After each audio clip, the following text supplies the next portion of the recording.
Good afternoon. We're at Hockenheim once again. This time we're in a bus because it's raining outside, so it's a Weidemann bus here.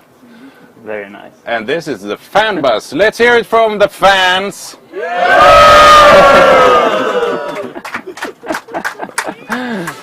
A whole fan bus filled with Mark Ericsson fans. And before we start talking about the race, this was pretty much an amazing event, because what happened was that they had the banner, the 20 square meter banner on the grandstand, and suddenly when I was watching the TV I saw the grandstand and the banner and waving fans.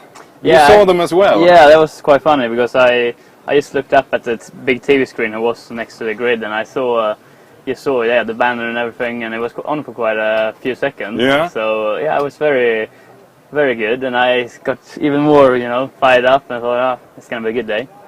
So yeah. Very nice.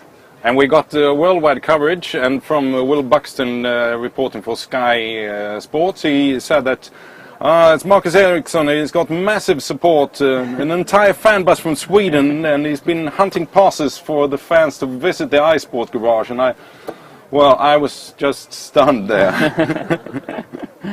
So you've been doing good work today, because all the fans from the bus has been visiting the garage.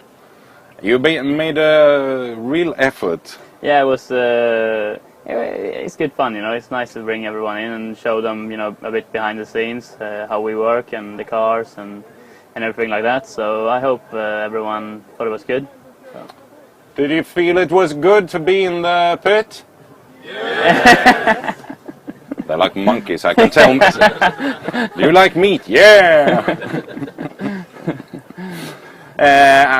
Just a big thanks to those of you who held the banner. It was great seeing it. Back to the race then. It started on a wet track and you went out on rain tires. Describe the start sequence. It was not too bad. I did a decent start. Had a bit of a problem into turn one, where I was quite close Calado, and I think someone might have touched me, and I had to go wide in turn one and go outside the track. But yeah, it wasn't too bad. I think I didn't lose any places really. It was quite good. And then the first couple of laps was under the wet conditions, and the car was not too bad. We had sort of half wet, half dry setup on the car, so predicting that it was going to be a changeable conditions during the race. So no, it played out quite well. Yeah, you were P11, I think, when the smoke had cleared there. Then the sun came out and the track dried massively fast. I was amazed how quick it went.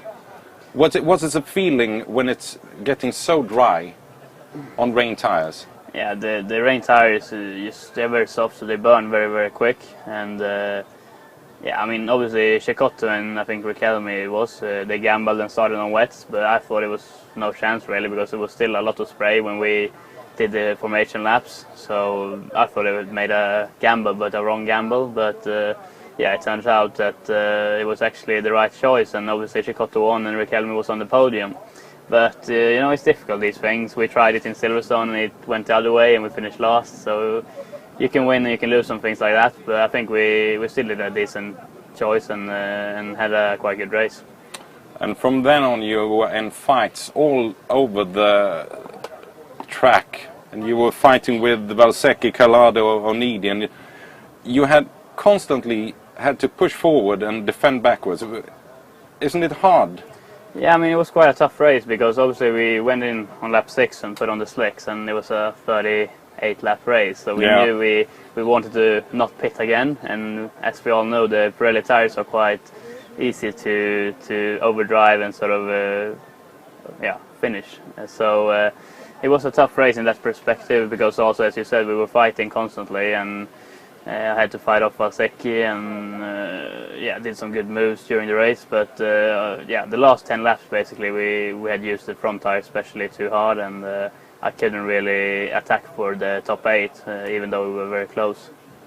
Now, it was amazing. It was amusing to watch you there. You made some pretty good moves, and you did them in front of the grandstand where the fans were. So you picked the correct place to do it.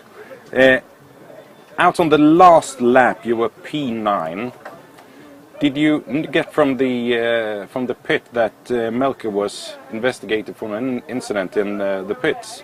Did you know that he could get a penalty? I didn't know that, but I knew that, you know, usually when you're P9 it could happen that someone gets a penalty, so I was going to fight that position really hard, and I think me and Gutierrez had a good fight there for 3 or 4 corners where we were sort of side by side, but I think he saved the tires a bit better than me in the middle of the race, so he had a bit of an edge on me. I still tried really hard to keep him behind and braked really late into the hairpin, but unfortunately he could get past, and also Dillman passed both of us there, so it was a bit of a shame, but I did everything I could to keep him behind, and I don't feel I could have done anything different there. No, I couldn't breathe for the last lap. For the last 3 laps, keep on counting down the laps, it's going too slow.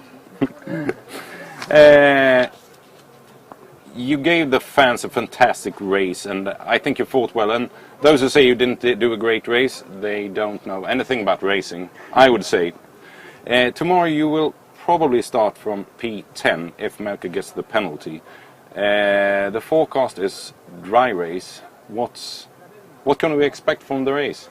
I think I feel quite confident for tomorrow, especially if it's dry. I think that would be very good for us. As we showed in Silverstone, we're very quick at the moment, especially in dry conditions. And I think, Silverstone we finished 7th from 21st, and now we're starting 10th or 11th, and should be able to get in the top 5 and even fight for a podium. And that's what we need to aim for. And do my normal super start, and then just go forward and have a good race. But for sure a podium is not impossible, and that's what we need to aim for.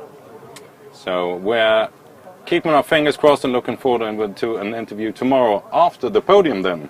Exactly, yeah, that's good. A big thanks from me and from all the fans for your efforts today in the pits and on the track.